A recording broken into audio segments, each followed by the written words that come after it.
अरे बेटा, तुमको तो पता ही कि शाम होने वाली है और शाम होने के बाद यहाँ से गांव वाले कोई भी जंगल के रास्ते से नहीं जाते, क्योंकि वहाँ पे भूतिया घर है और वहाँ पे मायावी औरत का साया रहता है। तो आज की रात यहाँ पे रुक जा।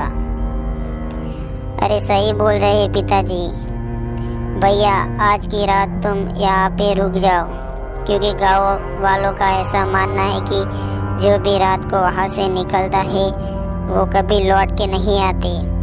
तो पिताजी की बात मानो और यहाँ पर रुक जाओ। अरे पिताजी, मुझे कुछ नहीं होगा। मैं शाम होने से पहले ही भूतिया वाला घर से निकल जाऊंगा और मुझे आज ही रात शहर जाना है, क्योंकि मुझे बहुत सारा काम करना है। तो मुझे आज निकलने दो, मेरी बात मानो।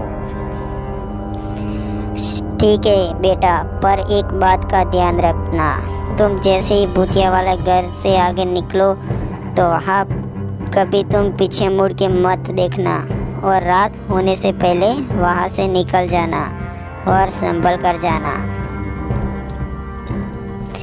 तो शाम वहाँ से निकल जाता है, लेकिन शाम को पता नहीं था कि आगे मेरे साथ क्या होने वाला है, क्योंकि भूतिया वाला घर पर बहुत ही ज़्यादा खतरनाक था। तो काफ़ी समय हो जाता है और रात पड़ जाती है, अंधेरा बहुत सारा हो जाता है। शाम बहुत ही घबरा जाता है कि अब मैं क्या करूं।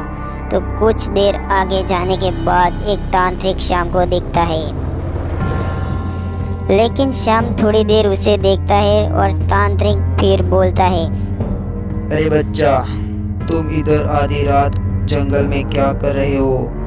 तुम्हें पता नहीं है कि इस जंगल में मायावी औरत का साया है? तो इधर से तुम अपने घर लौट जाओ और सुबह अपने जहाँ जाना है वहीं चले जाना। अरे जाओ जाओ, मैं तुम्हारी बात पर यकीन नहीं करता। तुम सब तांत्रिक ढोंग करते हो, अपनी दिखावा करते हो, लेकिन असल में ऐसा कुछ नहीं होता। भूत वूत मैं तो कुछ मानता नहीं और आज ही मैं यहाँ से जाऊँगा। तांत्रिक गुस्से में आ जाते हैं और शाम को पता नहीं था कि ये तांत्रिक के अंदर कितनी शक्तियाँ है। और तांत्रिक अपनी शक्तियों का प्रयोग करने लगता है, कुछ मंत्र पढ़ता है और कुछ देर बाद वहाँ पे कुछ चमत्कार होता है और वहाँ पर आग लग जाती है और तांत्रिक भी हवा में उड़ने लगता है, जिसे देख के शाम की आंखें खुली की खुली रह जाती है और शाम को यकीन आ जाता है। अरे बाबा जी, मुझे माफ़ कर दो, मुझसे गलती हो गई।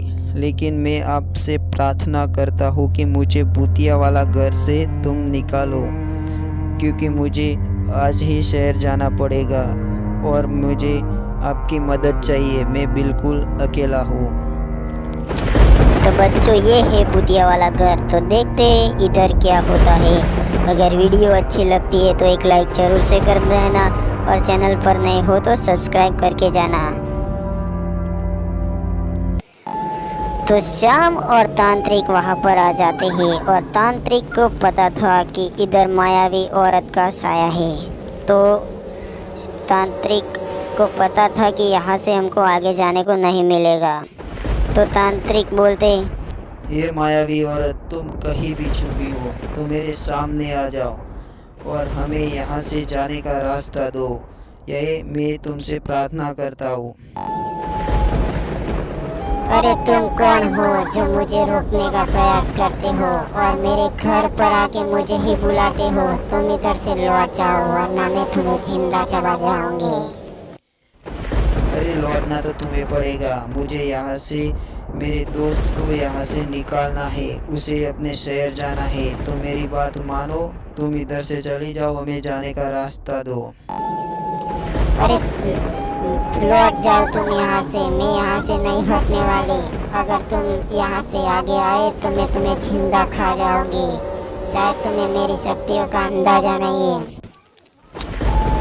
तो तांत्रिक गुस्से में आ जाता है और मायावी औरत तांत्रिक की बात नहीं मानती और गुस्से में आके तांत्रिक अपनी शक्तियों का प्रयोग करने लगता है। कुछ मंत्र पढ़ता है, तब तक मायावी औरत उसके सामने थी और मायावी औरत की नज़र शाम पर थी, क्योंकि शाम को उसको मारना था, लेकिन तांत्रिक उसे जिंदा जला देता है, जिसकी वजह से वो बहुत चिल्लाती है। और मायावी औरत को पता चल चुका था कि तांत्रिक के आगे मेरी शक्तियाँ नहीं टिकने वाली, तो वहाँ से मायावी औरत हट जाती है। लेकिन मायावी औरत बदला जरूर लेने वाली है। तो बच्चों, ये कहानी तो पहला भाग था। अगर आपको ये दूसरा भाग चाहिए तो कमेंट में ज़रूर बताना। और वहाँ से तांत्रिक शाम को लेकर निकल जाता है और बोलता है कि कभी यहाँ पर लौटकर मत आना, वरना तुम्हारे लिए अच्छा नहीं होगा।